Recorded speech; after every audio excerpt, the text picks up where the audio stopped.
We're blackberrying at my mum's. This is my favourite. In fact, I'll do this.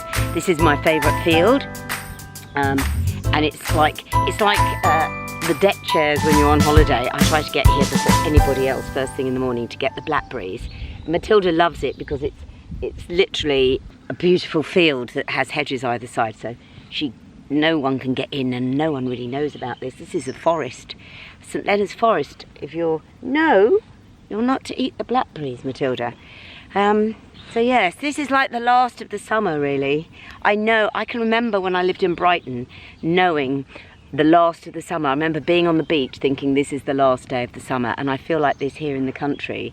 This is the bank holiday, and this is our big full stop before the autumn. So I am really making the most of it, and so is Matilda. And I love blackberries. So yeah, I'm going to blackberry, and then I'm hoping to go for a swim. And I'm a bit odd because I've got loads of friends in Brighton where I could just meet them on the beach, but part of me just wants to have a swim on my own, actually. I don't know why, I'm in that sort of pensive mood. But anyway, I'll see. I'll do it after breakfast and either call a few people or just lay my towel on the beach on my own.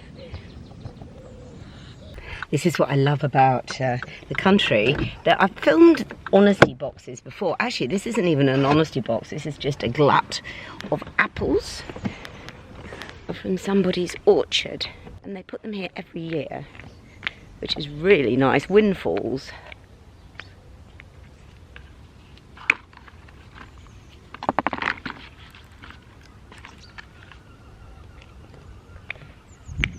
Just take a few.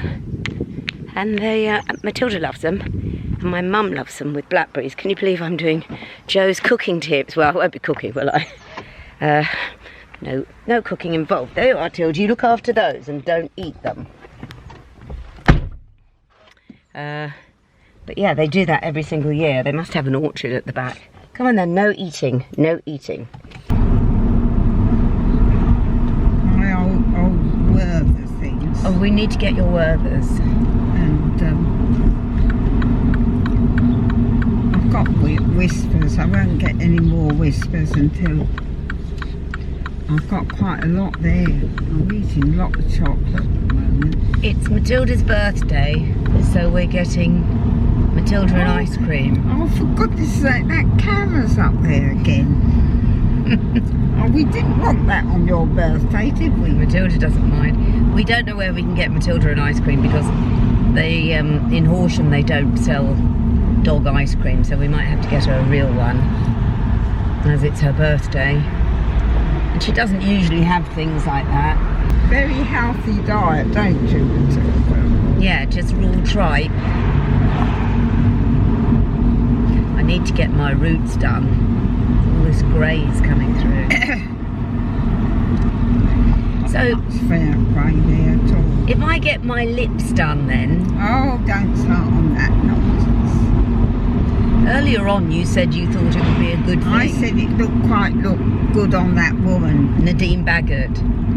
If anyone wants to see Nadine Baggott's lips, do have a look at her YouTube channel when she's talking to me. Well, I will admit that's the first ones I've seen that I wouldn't have known she had it done in this. See, if you have them done and they're not permanent, no. I should have just done it without telling you, to be honest. Yeah, I bet I might not notice because it's those silly, great big puffy lips I hate.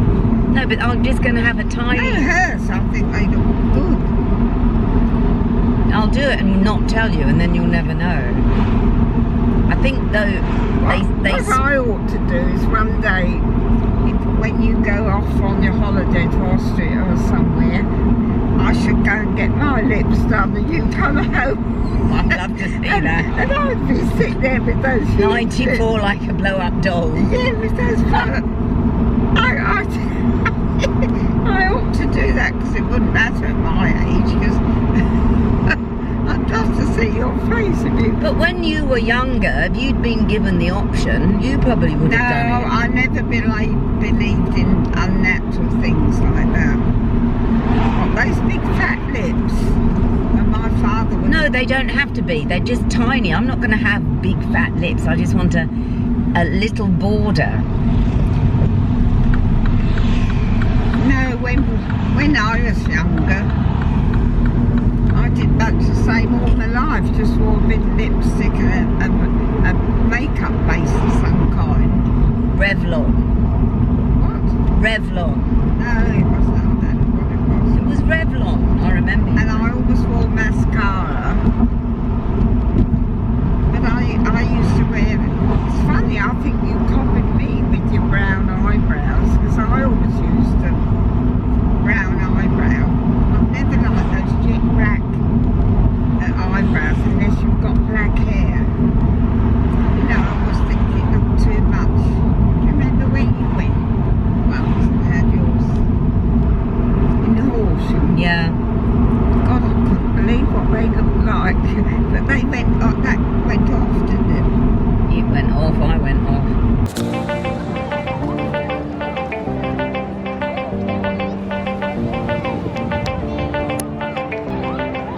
I know this hat, it looks ridiculous, but I don't actually care.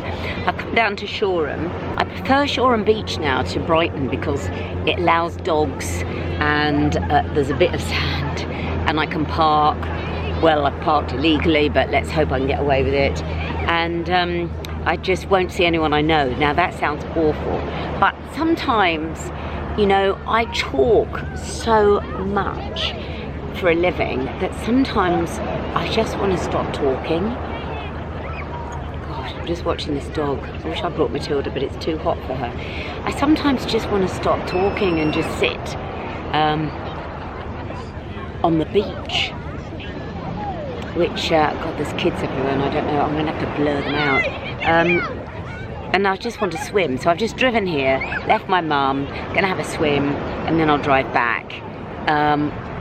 And it's just, I know these are the final days of the summer, so it's just beautiful. So I'm going to hop in.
Oh, that was glorious.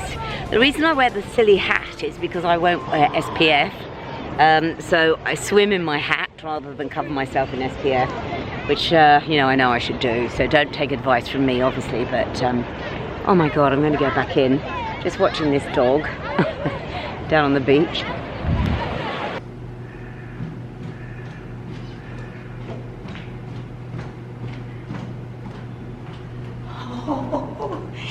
This is why I'm so lucky that I live, gosh, in the centre of London, because I'm going to, golly, sorry, I want to show you what I'm wearing. I'm in such a hurry. I've got 10 minutes to get to Wyndham Theatre. So I am wearing my Anya Hindmarch, I'm wearing a slip dress, and I'm wearing Repetto shoes, Dries Von Norton handbag. Oh, and yes, it is the press night of Fleabag. It's totally sold out. They don't need me. They don't need any press whatsoever. This was my supper, which was just takeaway chicken. So I'm going to bin that on the way. And yes, it's Wyndham's. So I'm going to race there. And I'm going to try and, if I can, vlog people arriving. I certainly won't be allowed to film anything inside, but it's probably going to be quite a starry turnout because Fleabag is the thing. It crosses all classes, generation, age groups and everything else, so they'll all be there. What'll be interesting is they've only allowed one ticket, one seat per person, because it's sold out before it ever opened. And I reckon they'll give some couples 2 tickets. But I'm a single girl, I don't have a partner, so they just said, no, just you on your own, which is fair enough. At least they're giving me a ticket. Anyway, I'm going to run.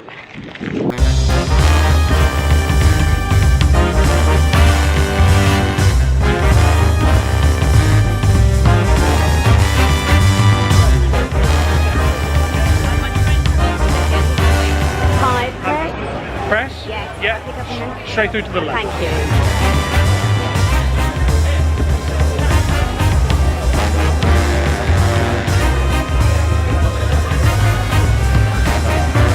I don't actually know who that is.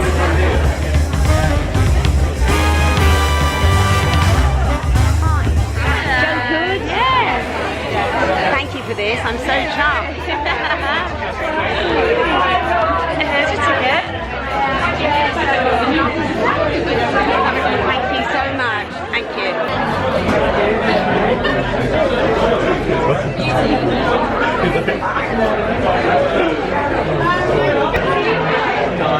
When she turns around, let's see if any of us can recognise her.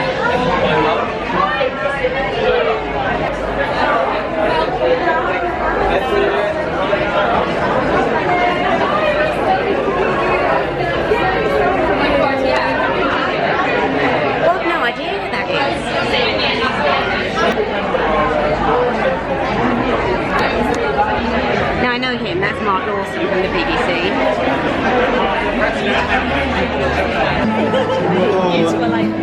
You've got long legs. I know. I'm cheesing. Biggins. Christopher Biggins has arrived last in the front row. Everything's alright in the world.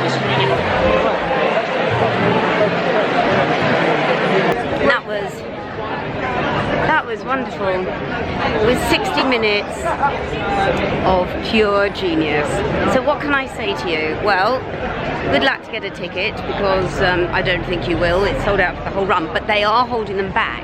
So I will say this to you, if you want to see it, I think it's 10 o'clock every morning, they release 30 tickets,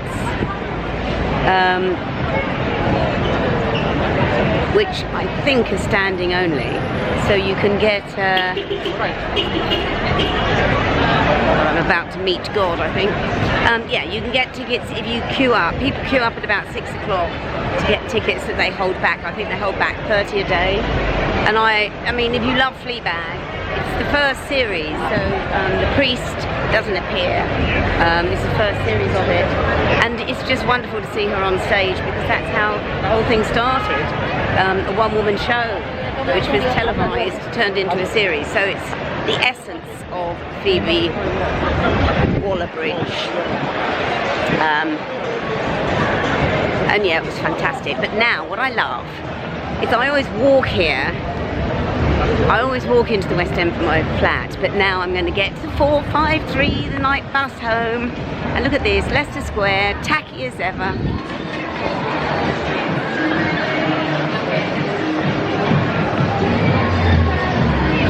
But I love it. Does anyone remember the very first Pizza Express? No, Pizzaland. The very first Pizzaland used to be there. And we used to go there in the 70s and have 2 slices of pizza, a jacket potato and coleslaw. We used to think it was the grooviest place in town. What's happening here?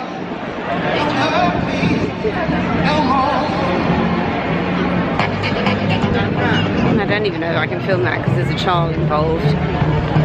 Surely that child should be in bed.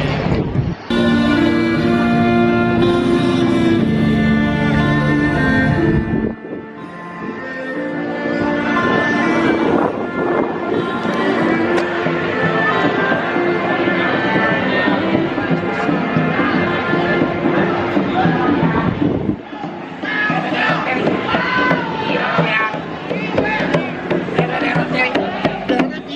yeah. You know,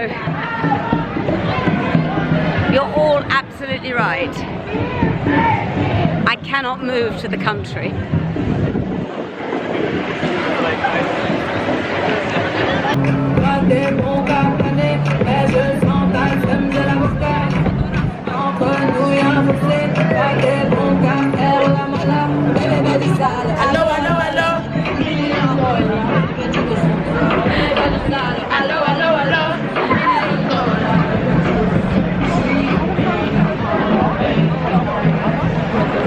I love it.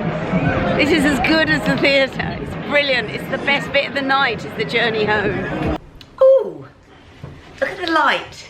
I don't know if this works or not. Anyway, that is it from me. Thank you for all your comments. I think I know what I'm going to do as far as my living situation is concerned. I bet you're bored to death.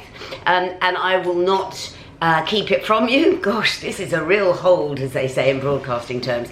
I won't keep it from you. I've got 3 options, and I pretty much have decided what I'm going to do.